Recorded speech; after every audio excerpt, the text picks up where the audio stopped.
Droughts and natural disasters threaten the livelihoods of millions of people every year. The most vulnerable often pay the highest price: loss of life and human suffering. The lifeline to most of these people often comes in the form of emergency aid from donors. The European Commission Humanitarian Aid, ECHO, is one of the world's biggest donors of humanitarian aid. Since ECHO was founded in 1992, it has financed and coordinated humanitarian operations in more than 100 countries outside the EU. In 2004, around 570 million euros was committed to help meet the needs of crisis victims across the globe in more than 60 countries. Through partnership with various non-governmental organizations, specialist United Nations agencies and the Red Cross, ECHO helps millions of people to access aid in the form of shelter, food, water and medical care. It also funds disaster preparedness and mitigation projects in regions prone to natural catastrophes. The role of ECHO is to bring financial assistance to people which are affected by man-made or natural disasters. ECHO is active in a number of countries in Africa, with regional support offices in Nairobi and Abidjan monitoring humanitarian operations in Africa. ECHO's funding plays a crucial role in saving lives and alleviating human suffering brought about by natural and man-made disasters across the continent. In this particular case, we're working with UNICEF, CARE, COOPI and CARE, and all of those organizations are also working through local partners. This is Saka in Garissa district. Like all other regions in northern Kenya, it is dry most of the year. The district is low-lying and semi-arid with temperatures ranging between 35 and 42 degrees Celsius with an annual rainfall of only 350 millimeters. Most of the inhabitants of these districts are pastoralists who rely mostly on their animals for their daily survival. In 2004, the NGO CARE, in collaboration with ECHO, initiated an emergency animal destocking project. The project targeted poor pastoralists who live on less than €1 a day and less than one meal a day, comprising mainly of women and children. The destocking project has played an important role in the management of households in this region. By providing a market, CARE assisted these pastoralists to liquidate some of their capital assets before they were lost, and this increased their purchasing power and salvaged some value from their animals. The project has created two categories of beneficiaries: pastoralists who sell their animals and the needy members of the community who receive the meat from the slaughtered animals. Through the sale of weaker animals which may have otherwise died due to the effects of drought, herders are able to keep stronger animals, preserving the key household capital asset for post-drought recovery. The drought has affected the pasture and water, and this has had a great impact on our lives. We are only able to get little food, and this has really affected our lives here. Over the last 34 years, CARE has provided humanitarian and development assistance to numerous Kenyan communities. CARE started a food distribution program funded primarily by the WFP, and then more recently through the support of the European Commission and the ECHO funding on the destocking program. Currently, CARE is running several humanitarian and development projects in various districts in the country. Another of ECHO's partners is COOPI, Cooperación Internacional. COOPI is carrying out the drought response program with the aim of supporting the livelihoods of the vulnerable pastoralist population. The program covers 9 arid districts of northern Kenya, that is Turkana, Samburu, Marsabit, Moyale, Isiolo, Mandera, Wajir, Garissa and Ijara. It is implemented together with 4 other organizations: Veterinaries Sans Frontières Swiss, Veterinaries Sans Frontières Belgium, Terra Nova and ILRI, the International Livestock Research Institute. The Drought Response Program focuses on the delivery of animal health service in order to reduce the incidences of infectious diseases and the parasite burden in the livestock as animal diseases constrain livestock productivity and pastoralist livelihoods entirely depend on livestock productivity. Mass vaccinations are provided free of charge and target those infections that affect small ruminants such as goats and sheep. Mass treatments are provided on demand at a nominal fee mainly paid in kind in the form of animals. The animals collected as payment for treatments are slaughtered on site, undergo meat inspection and are distributed free to local primary schools and other beneficiary institutions. In total, an estimated 2.3 million heads of livestock, representing around 20% of the livestock population in the area, will be vaccinated and 1.2 million treated during the drought response program in all the 9 districts.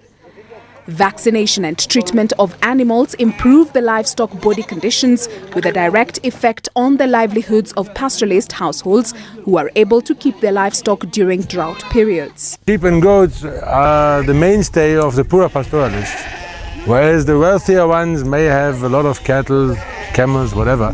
So targeting mainly sheep and goats should help us to assist that very vulnerable group. COOPI carries out the drought response program in close collaboration with the Department of Veterinary Services.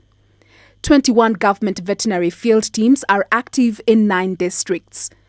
The teams include local trained pastoralists, that is TPs, who are trained on basic animal health and receive a veterinary kit. The program is actually enhancing our disease control programs and also our extension programs, which we normally do routinely in the district. The project actually is coming to boost what we normally do. The benefits of the animal vaccination and treatments are many, and animal owners testify to their advantages. The vaccination is helping us and our animals. I personally saw worms in the dung after vaccination and treatment. COOPI Drought Response Program aims also at increasing the availability of water and at improving the accessibility and reliability of supply along livestock routes. 10 strategic boreholes have been rehabilitated. The time needed for watering livestock has been reduced through the construction of new troughs and storage tanks. Existing generators have been repaired and new standby gensets have been installed in order to improve the reliability of those facilities. Moreover, construction and rehabilitation of sand dams and traditional shallow wells has been completed. Things are very okay here since this well was constructed. Now, the children can come here to fetch water and they don't have to walk very far. Before, we had cases of children being bitten by hyenas. UNICEF is another of ECHO's partners. UNICEF's programs aim to ease the impact of the drought on the most vulnerable people in 6 of the drought-affected districts through provision of water, health and nutrition. Water and sanitation activities include the rehabilitation of existing water sources, improvements of water supply systems such as storage tanks and pipes, water tankering and coordination. In health, UNICEF's activities include measles immunization and vitamin A campaign, distribution of treated mosquito nets, and the delivery of essential health services through mobile clinics. Nutritional activities include assessments and the procurement of equipment together with the training of district assessment teams. UNICEF combines the direct delivery of services in partnership with the government and NGOs with its coordination functions at the policy level. Through ECHO funding, UNICEF is currently implementing various projects that seek to improve the quality of life for people living in these marginalized areas with a special focus on children. This water project, initiated by members of this community, is one such project. Kalicha was one of the centers that was experiencing critical water shortage during the drought emergency of 2004. And the district, through the district, is prioritizing this center as a center with a critical need in terms of water supply, specifically because the river on which it is based dries up for about 3 months of the year, during which time residents resort to digging into the riverbed to get their water. The immediate benefits for children in the water activities are obvious. This project is going to save lives, first of all by eliminating or reducing the incidence of waterborne diseases among children in this village. It is also going to improve the quality of life for both the children, mothers, infants, and I think generally once we have eliminated or reduced the incidence of waterborne diseases, we can have a healthier population. The center also has had a history of many people being killed by crocodiles as a result of fetching water. In the water sector, a key result has been the advocacy with development partners to promote long-term capacity building initiatives to strengthen district government's ability to manage the sector. The provision of services to nomadic populations is hampered by low population densities, poor communications and their unpredictable movements. Mobile clinics therefore play a very vital role with the ability to reach remote areas. Our children are immunized here. The immunization is for those below 5 years, but even those who are older than that are treated. Catholic Organization for Relief and Development Aid, CORDAID, is an international development organization based in Netherlands. As an ECHO partner, CORDAID developed a drought cycle management program in collaboration with Caritas Switzerland. This program covered Mandera, Samburu, Turkana and Marsabit districts.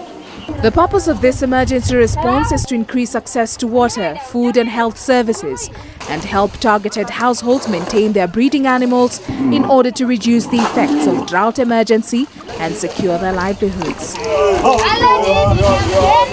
With ECHO's funding, CORDAID has implemented activities in the water and health sectors in Marsabit district. Water wells rehabilitated through the emergency response program have lessened the distance walked by both humans and animals in search of water. CORDAID is currently implementing 4 emergency response projects in Marsabit and neighboring areas in collaboration with the local NGO CIFA. The overall goal is to save and support the lives of pastoralists against the negative effects of drought in the arid district of Marsabit. Before CIFA came here, things were really bad. This tank had no water and there were no troughs for animals. We used to walk very far to get water. This generator broke down a long time ago and there was no money to repair it. Therefore, other alternatives had to be sought to provide drinking water for his family and livestock. The river, which is more than 15 kilometers away, was the only other alternative. In the process, there were many animal casualties and people had to move together with all they had. In Marsabit district, we are quite impressed because the partner have done most of the activities and the support has been availed at the community and household level, and most of the key water facilities are functional as at the moment.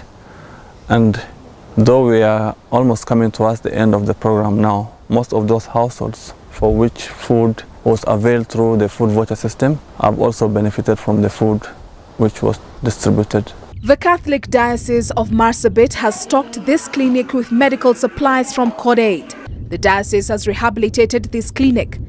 Before this happened, these women had to trek or hike a lift to the Marsabit District Hospital for treatment, 1 hour drive from here and probably half-day trek.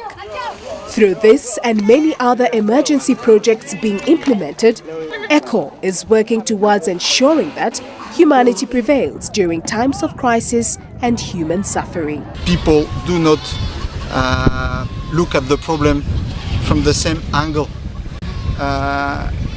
It's very challenging. Nevertheless, I think there is no other way than linking relief to rehabilitation and development, and we have to make it work.